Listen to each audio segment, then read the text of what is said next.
नमस्कार, कमोडिटी के मृत्युंजय मंत्र में आपका स्वागत है। और आज हम इसमें बात कर रहे हैं गोल्ड की। गोल्ड की बात इसलिए क्योंकि MCX यानी घरेलू वायदा बाजार में 10 ग्राम सोने का भाव 89,000 के पार चला गया है। अब सवाल यह है कि जिस रफ्तार से मार्केट ऊपर जा रहा है, क्या अब अगले कुछ दिनों तक गोल्ड की तेज़ी फिक्स हो गई है या इस भाव पर गिरावट का कोई बड़ा रिस्क है? इसी पर हम बात करेंगे। लेकिन सबसे पहले आपको बताते हैं कि गोल्ड में हुआ क्या है।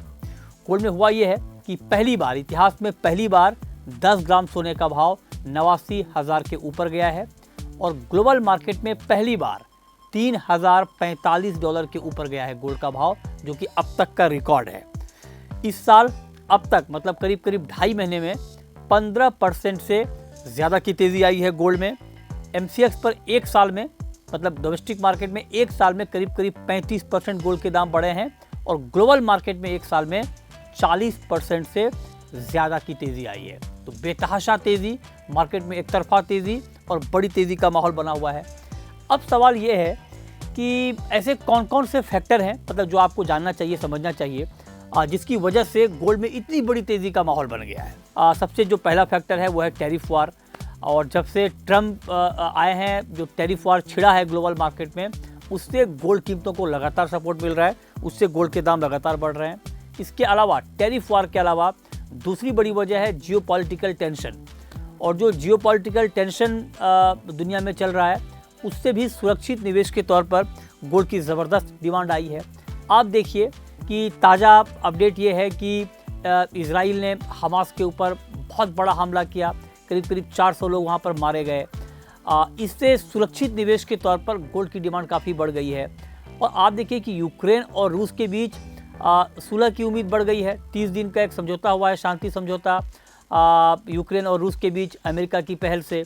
इससे कायदे से गोल्ड को गिरना चाहिए, लेकिन जो दूसरी खबर थी उस पर मार्केट ने ज़्यादा रिएक्ट किया। मतलब इजराइल और हमास की खबर पे मार्केट ने ज़्यादा रिएक्ट किया और वहाँ से एक सेफ हेवन बाइंग निकल के आई, तो उससे मार्केट का सेंटीमेंट मजबूत हुआ। तीसरी महत्वपूर्ण बात है कि डॉलर, जो US डॉलर है, वो दुनिया के बाकी देशों के करेंसी के मुकाबले वहाँ पर गिरावट आ रही है। करीब करीब 5 महीने के निचले स्तर पर है डॉलर का इंडेक्स, उसका इम्पैक्ट हमने देखा। इसके अलावा आप देखिए कि जो सेंट्रल बैंक है दुनिया के, उनकी तरफ से लगातार बाइंग हो रही है गोल्ड में। चीन के सेंट्रल बैंक, जिन्होंने बाइंग रोक दी थी, अब फिर से वो बाइंग के मूड में आए हैं और उनकी बाइंग लगातार जारी है। तो सेंट्रल बैंकों की बाइंग से मार्केट का जो सेंटीमेंट है वो ज़्यादा मजबूत इसलिए हो रहा है क्योंकि बड़ी बाइंग सेंट्रल बैंकों की तरफ से हो रही है। तो 3-4 बड़ी वजह हो गई: सेंट्रल बैंकों की बाइंग, डॉलर की कमज़ोरी, जियोपॉलिटिकल टेंशन और टैरिफ वार। इन चारों वजहों ने मार्केट के सेंटीमेंट को ज़बरदस्त मजबूत किया है। जानकारों का मानना है कि ये वजह चूँकि अभी भी मौजूद है, तो उस लिहाज से गोल्ड फंडामेंटली मजबूत है, आगे तेज़ी बढ़ सकती है। लेकिन चूँकि दाम बहुत बढ़ गए हैं और एक तरफा रैली आई है, तो जब भी इन चारों वजहों में से कोई एक वजह बदलेगी या एक वजह कम होगी, तब आपको एक करेक्शन देखने को मिल सकता है। लेकिन वो एक करेक्शन ही होगा।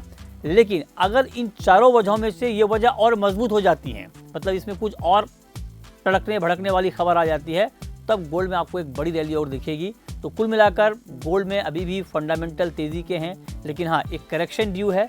वो करेक्शन कभी भी आ सकता है, उसके पीछे वजह कुछ भी हो सकती है, तो उसके लिए आपको तैयार रहना चाहिए। ये तो गोल्ड की कहानी हुई।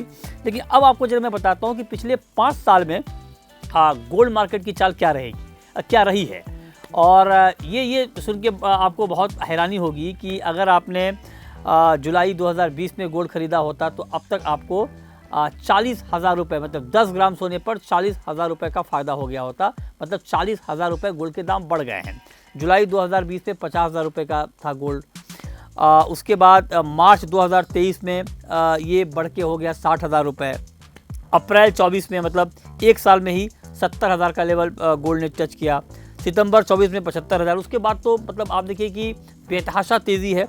सितंबर 2024 में 75,000, जनवरी 2025 में 80,000 और मार्च 2025 में 89,000 के ऊपर चला गया है। तो बड़ी तेज़ी ग्लोबल मार्केट में भी। जुलाई 2020 में $2,000 का लेवल था, अगस्त 2024 में $2,500 का लेवल था और अब देखिए मार्च 2025 में $3,000 के ऊपर मार्केट चला गया है।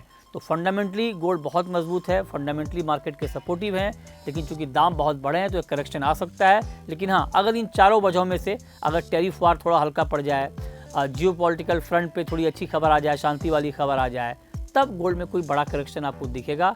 तब तक गोल्ड तेज़ी के साथ ही कारोबार करता हुआ आपको दिख सकता है।